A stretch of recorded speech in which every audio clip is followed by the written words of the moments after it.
আমরা এখন আছি ময়মনসিংহের মুক্তাগাছা উপজেলার চেচুয়া বাজার ইউনিয়ন ভূমি অফিসে। আমরা সকাল 9টা থেকে এখানে অবস্থান করছি। এখন প্রায় বাজে হচ্ছে 12টা 45। এখন পর্যন্ত আমরা নায়েবের দেখা পাইনি। আমি যদি আপনাদেরকে একটু দেখাই, বিষয়টা এরকম। এখন 12টা 45 বাজে। এটাই হচ্ছে অফিস, চেয়ার একদম টোটালি খালি। এখানে আমরা সকাল 9টা থেকে অবস্থান করে দেখতে পেয়েছি যে অসংখ্য সেবা গ্রহীতা আসছে এবং তারা সেবা না পেয়ে চলে যাচ্ছে। এখানেও দুইজন অপেক্ষারত। আপনারা কোথেকে আসছেন? আমরা ঢাকাতে গাজীপুর থেকে আসছেন। কার কার কার কার জন্য আসছেন? এখানে খারিজের জন্য আসছি। খারিজের জন্য আসছেন। নায়েব সাহেবকে পেয়েছেন আইসা? না, এখনো পাইনি। আচ্ছা, নায়েব সাহেবকে পান নাই। আপনারা কি পেয়েছেন? আমরা দুজন একসাথে যাচ্ছি। আচ্ছা, একসাথে আসছেন।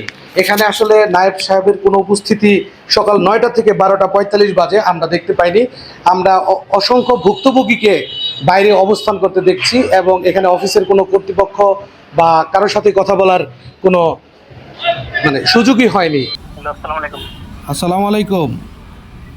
জি, ওয়ালাইকুম সালাম। আপনি কি যে নায়েব ইকবাল সাহেব? জি, কে বলছেন আপনি? ও আচ্ছা আচ্ছা, আমি আসছিলাম আপনার অফিসে আর কি।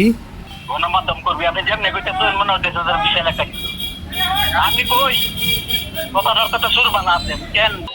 দীর্ঘ সময় অপেক্ষার পর আমরা অফিসের নায়েব ইকবাল হোসেনের দেখা পাই। তার বিরুদ্ধে ভুক্তভোগীদের অভিযোগ এবং অফিসে দেরি করে আসা নিয়ে জানতে চাইলে তিনি ক্যামেরার সামনে কথা বলতে অনীহা প্রকাশ করেন। মুক্তাগাছার দোল্লা ইউনিয়ন ভূমি অফিসের নায়েবের বিরুদ্ধে অনিয়ম, অনুপস্থিতি ও ঘুষের অভিযোগ উঠছে একের পর এক।